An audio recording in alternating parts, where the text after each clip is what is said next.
Good morning, ladies and gentlemen. We got him.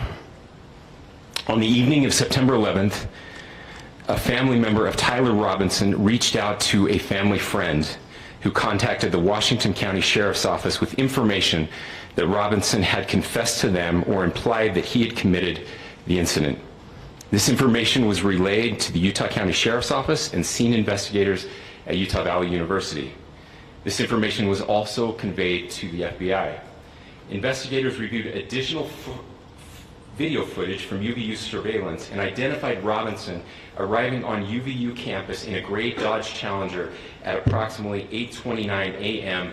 on September 10th, in which he is observed on video in a plain maroon t-shirt, light-colored shorts, a black hat with a white logo, and light-colored shoes. When encountered in person by investigators in Washington County on September 12th, in the early morning hours, Robinson was observed in consistent clothing with those surveillance images. Investigators interviewed a family member of Robinson who stated that Robinson had become more political in recent years.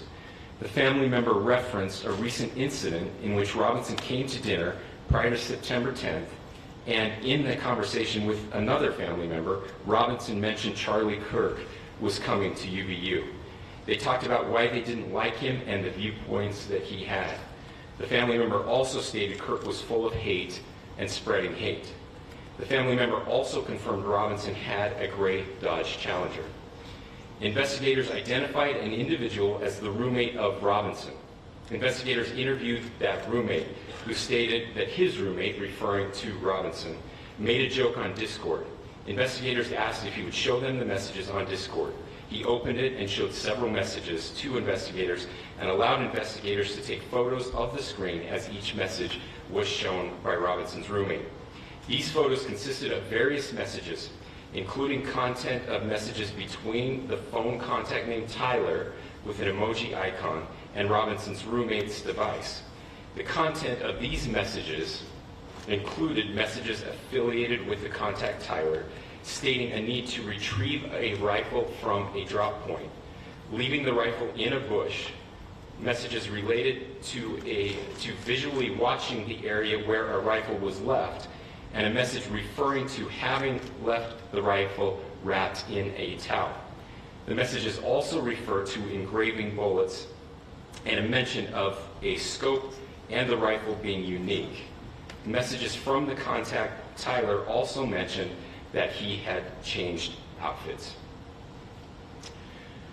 I know there's been speculation as well as to the writing on those casings, those bullet casings, and I believe we have that as well.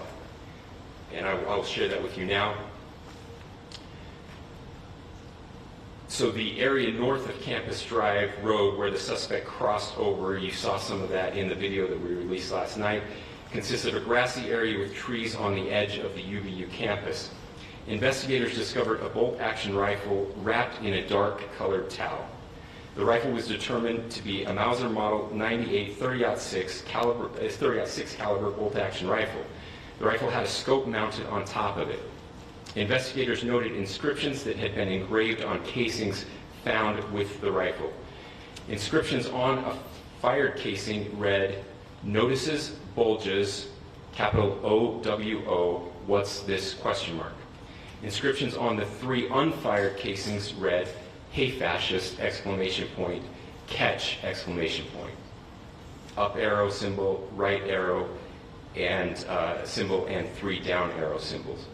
A second unfired casing read, "Oh Bella Chow, Bella Chow, Bella Chow, Chow Chow," and a third unfired casing read, "If you read this, you are gay, LMAO." We are indebted to law enforcement across the state who's worked seamlessly together, local law enforcement, state law enforcement, and our federal partners with the Federal Bureau of Investigation. We're grateful for everyone who worked together in such a short amount of time to find this person and to bring justice.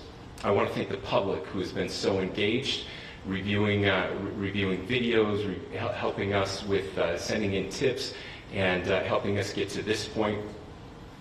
I want to thank the family members of Tyler Robinson who did the right thing in this case and were able to bring him into to law enforcement as well.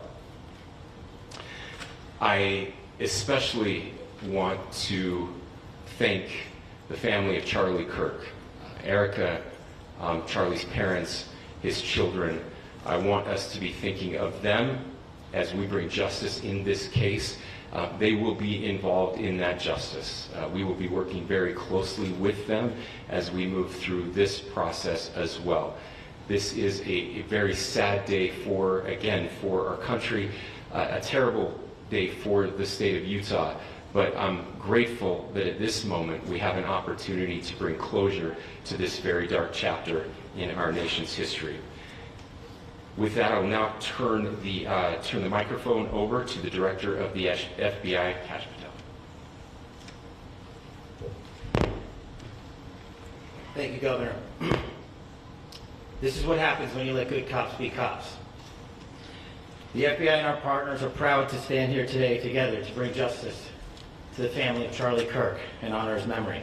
I want to express my deep gratitude to President Trump, the Vice President, and the entire White House who have been so incredibly supportive with both resources and just personally to the FBI as a team. They had our backs the entire way, and I just want to express my gratitude for giving us the resources we need to operate in this space to bring this sort of justice at this sort of speed. In 33 hours, we have made historic progress for Charlie. Governor Cox, our partnership has been absolutely incredible these last few days. Our partnership will endure. Your state and local partners, your sheriffs, your DPS community has been unbelievably impressive in the hardest of times. And a case like this cannot be solved, cannot be brought without partnering with your state and local authorities.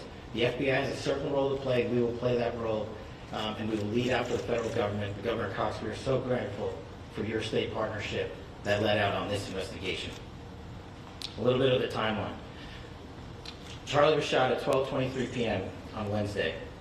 The first FBI agents arrived on scene in 16 minutes with chiefs of police at 12:39 and secured the scene. The FBI immediately launched fixed-wing assets. We utilized these assets to transport personnel, specialty technicians, hostage rescue teams. We also utilized these assets to go back and forth from the East Coast and here in Utah to transport forensic evidence and other evidence that will be analyzed and is being analyzed at our FBI laboratories in Quantico and other laboratories, including the ATF. At my direction, the FBI released the first set of FBI photos of the suspect at 10 a.m. local time on 9/11. Then, shortly thereafter, the FBI reward of $100,000 was released at 10:45 a.m. local. Myself and Deputy Director Bongino arrived on the scene at approximately 5:30 p.m. on 9/11. The governor led a press conference last night at approximately 8 p.m., where at my direction, the FBI released a never-before-seen video of the suspect. We also released new images to the public of the suspect. And just last night, the suspect was taken into custody at 10 p.m. local time. In less than 36 hours, 33 to be precise, thanks to the full weight of the federal government and leading out with the partners here in the state of Utah and Governor Cox, the suspect was apprehended in a historic time period. And I want to highlight what Governor Cox said. This would not have been possible without you, the media, and you, the public.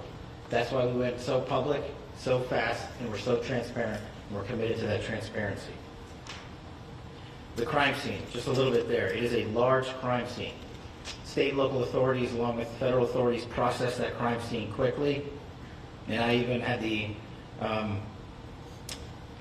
ability to walk through that crime scene and walk through the steps the suspect took to learn more about what was needed and what resources we needed to bear to create a full picture for the FBI and leadership back in Washington. Furthermore, thankfully to state and local partners, forensic evidence has been seized and continues to be garnered.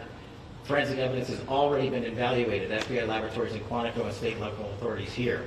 We will continue to process evidence as we see it, as we collect it, and we will continue to deliver to Governor Cox and his team.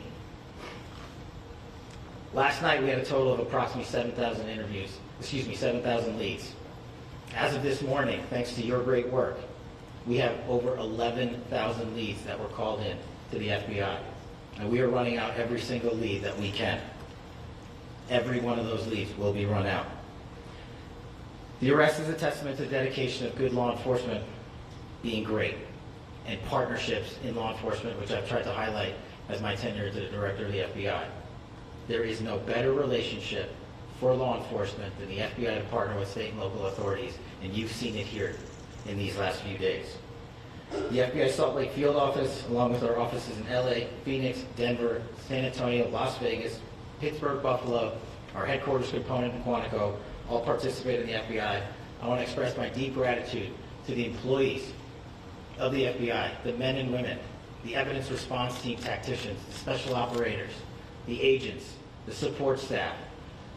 You have done monumental work in historic time when the public, who had a right to demand such an expeditious solving of an investigation, the FBI answered that call diligently, critically important to our nation, and we delivered. And I'm proud to be their leader, and I'm proud to be the director of the FBI.